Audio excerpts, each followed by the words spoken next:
Assalamualaikum warahmatullahi wabarakatuh. Halo teman-teman semua.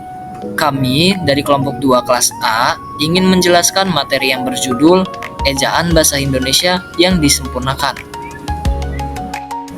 Sebelumnya, izinkan saya memperkenalkan diri. Nama saya Muhammad Romadoni, NPM 1008, dan rekan-rekan saya ada Eka Julianti, NPM 1003, dan Relisha Cika Azhara dengan NPM 1004. Berbicara tentang materi ejaan itu salah satu materi yang pembahasannya sangat luas, teman-teman. Jadi, di sini saya dan teman-teman kelompok saya hanya ingin membahas tentang 3 materi saja, yaitu yang pertama, memahami penulisan huruf kapital dan huruf miring, yang kedua, memahami penulisan perbedaan singkatan dan akronim, dan yang ketiga, memahami pengertian dan jenis-jenis unsur serapan. Nah, sebelum saya masuk ke dalam materi yang pertama, saya ingin memperkenalkan apa itu ejaan. Jadi, menurut KBBI, pengertian ejaan adalah cara menggambarkan bunyi-bunyi atau kata, kalimat, dan sebagainya dalam bentuk tulisan atau huruf-huruf serta penggunaan tanda baca. Jadi, secara sederhana teman-teman, ejaan ini menjadi sangat penting karena untuk menggambarkan ekspresi dan emosi dari seorang penulis. Bisa dilihat dari penggunaan tanda baca, penggunaan kata, dan pola penyusun kalimat yang dibentuk. Selanjutnya, saya akan membahas materi yang pertama, yaitu materi tentang memahami aturan penggunaan huruf kapital.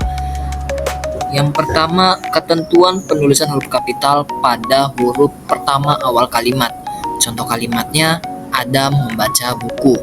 Bisa dilihat di sini, huruf kapital terdapat pada kata Adam. Kenapa? Karena kata Adam terdapat di awal kalimat. Maka huruf pertama awal kalimat wajib menggunakan huruf kapital. Selanjutnya, yang kedua, ketentuan penulisan huruf kapital pada awal kalimat dalam petikan langsung. Contoh kalimatnya, kata Ahda, besok ada tugas apa? Nah, bisa dilihat di sini, huruf kapital terdapat pada kata besok. Kenapa? Karena kata besok merupakan kata setelah tanda petik. Jadi, kata setelah tanda petik, huruf pertama awal kalimat wajib menggunakan huruf kapital.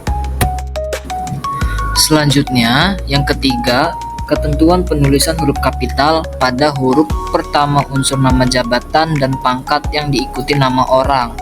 Contohnya, pahlawan Diponegoro. Jadi teman-teman, jika kalian menemukan kalimat pahlawan dan ada nama pahlawan, huruf pertama dari kalimat pahlawan dan nama pahlawan wajib menggunakan huruf kapital ya. Selanjutnya, materi tentang memahami aturan penggunaan huruf miring. Ketentuan penggunaan penulisan huruf miring dibagi menjadi 2. Yang pertama yaitu huruf miring dipakai untuk menegaskan atau mengkhususkan huruf bagian kata dalam kalimat, dan yang kedua, huruf miring dipakai untuk menuliskan kata atau ungkapan dalam bahasa daerah atau bahasa asing. Selanjutnya, materi tentang perbedaan singkatan dan akronim yang akan disampaikan oleh rekan saya, Eka Julianti. Oke, baik. Di sini saya akan melanjutkan materi yang sudah disampaikan oleh saudara Doni. Dan di sini saya akan menyampaikan materi tentang perbedaan singkatan dan akronim. Oke, singkatan merujuk pada bentuk kependekan atau ringkasan yang dihasilkan dari kependekan kata yang cukup panjang menjadi huruf atau gabungan huruf. Sementara itu, akronim adalah singkatan yang terbentuk dari gabungan huruf, suku kata, atau bagian lain yang ditulis dan diucapkan sebagai kata yang umum. Selanjutnya kita masuk ke contoh penulisan singkatan. Contoh penulisan singkatan memiliki 3 contoh yang saya ambil, yaitu yang pertama, nama singkatan gelar, sapaan, dan jabatan. Yang kedua, nama singkatan lembaga. Yang ketiga, singkatan yang memiliki 3 huruf atau lebih dan diakhiri oleh tanda titik. Contoh pertama, singkatan gelar, sapaan, dan jabatan. Yang pertama ada SDR Hashim, atau yang dibaca Saudara Hashim, yang kedua Prof atau dibaca Profesor, dan yang ketiga S.E. atau yang dibaca Sarjana Ekonomi. Contoh yang kedua, nama singkatan lembaga seperti NKRI, Negara Kesatuan Republik Indonesia, KTP, Kartu Tanda Penduduk, SD, Sekolah Dasar, dan lain. Nah, contoh yang ketiga, singkatan yang memiliki 3 huruf atau lebih dan diakhiri oleh tanda titik. Biasanya berada di akhir paragraf atau berada di surat izin. Yang pertama ada DLL titik atau yang dibaca dan lain-lain, DST titik yang dibaca dan seterusnya, dan YTH titik yang dibaca yang terhormat. Biasanya digunakan di surat izin. Contoh selanjutnya yaitu contoh penulisan akronim. Di sini saya mengambil 3 contoh lagi. Yang pertama akronim nama diri yang huruf awalnya kapital semua, dan yang kedua akronim nama diri yang huruf awal hanya kapital, dan yang ketiga akronim bukan nama diri atau huruf kecil semua. Contoh penulisan akronim yang pertama, huruf awalnya kapital semua.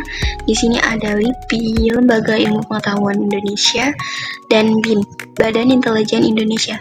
Dan contoh ini dibaca secara langsung. Dan contoh yang kedua, akronim nama diri huruf awalnya kapital, hanya huruf awal yang kapital. Di sini ada Suramadu, Surabaya dan Madura, Kowani, Kongres Wanita Indonesia, dan lain-lain. Dan contoh penulisan akronim yang terakhir, akronim bukan nama diri atau huruf kecil semua. Di sini ada IPTEK, Ilmu Pengetahuan dan Teknologi, Posyandu, Pos Pelayanan Terpadu, dan Pemilu, Pemilihan Umum. Jadi, intinya singkatan dan akronim memiliki sedikit perbedaan. Keduanya masih sama-sama menyingkat kalimat menjadi kependekan yang berupa gabungan huruf atau suku kata yang dilafalkan disebut akronim. Sebagai contohnya tadi ada LIPI dan IPTEK, dan yang dibaca secara langsung atau dilafalkan dan berupa huruf atau gabungan huruf yang bisa dilafalkan dan bisa disebutkan satu persatu hurufnya disebut singkatan. Contohnya tadi yang sudah saya jelaskan di penulisan singkatan. Oke, sekian materi dari saya. Akan dilanjutkan oleh saudari Relisha. Baik, di sini saya akan melanjutkan materi dari saudari Eka Julianti, yaitu penulisan unsur serapan.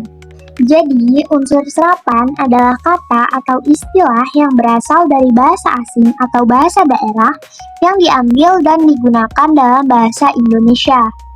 Kata serapan berfungsi untuk memenuhi kebutuhan kosakata baru dalam menamai konsep, teknologi, atau gagasan yang belum ada padanannya dalam bahasa Indonesia.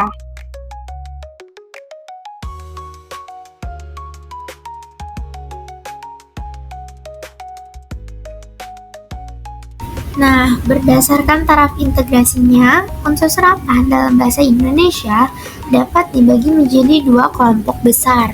Unsur-unsur itu dipakai dalam konteks bahasa Indonesia, tetapi cara pengucapan dan penulisannya masih mengikuti cara asing.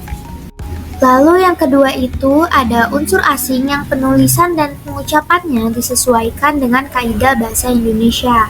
Dalam hal ini, penyerapan diusahakan agar ejaannya diubah seperlunya sehingga bentuk Indonesianya masih dapat dibandingkan dengan bentuk asalnya. Selanjutnya ada jenis-jenis unsur serapan. Yang pertama itu ada adopsi. Adopsi adalah mengambil kata dari bahasa asing tanpa mengubah ejaan atau pelafalannya. Jadi ada beberapa contoh nih teman-teman dari jenis adopsi ini, yaitu seperti software, internet, modem, scanner, dan online. Semua kata itu diambil utuh tanpa diubah ejaan maupun pengucapannya, jadi persis sama dengan bahasa aslinya. Kemudian yang kedua ada adaptasi. Adaptasi adalah mengambil kata dari bahasa asing dengan menyesuaikan ejaan dan pelafalannya agar sesuai dengan kaidah bahasa Indonesia. Contoh dari adaptasi ini sendiri itu seperti Kata komputer yang huruf awalnya C menjadi komputer yang huruf awalnya K. Kemudian ada television menjadi televisi, filosofi menjadi filsafat, kampus menjadi kampus. Kemudian yang terakhir ada kata musik yang huruf akhirnya C menjadi kata musik yang akhirnya menjadi huruf K. Selanjutnya, jenis yang ketiga ada pungutan atau alih bentuk. Jadi pungutan adalah proses mengambil kata dari bahasa asing lalu mengubah bentuknya hingga sesuai dengan struktur bahasa Indonesia. Saat diserap, unsur asing ini bisa mengalami pungutan langsung atau alih bentuk. Pada pungutan langsung, ini terjadi jika kata asing diserap tanpa perubahan bentuk, biasanya untuk istilah yang sudah lazim dan dianggap baku. Sedangkan pada alih bentuk, ini terjadi jika kata asing diserap dengan penyesuaian ejaan atau pelafalan sesuai kaidah bahasa Indonesia, terutama mengikuti pedoman umum ejaan bahasa Indonesia atau PUEBI. Pada jenis yang terakhir yaitu ada afiksasi. Afiksasi adalah penambahan imbuhan, awalan, sisipan, akhiran pada kata serapan agar bisa digunakan dalam kalimat sesuai tata bahasa Indonesia. Contoh dari afiksasi ini seperti dari kata memotivasi, Sekian video pembelajaran tentang EYD dari kami.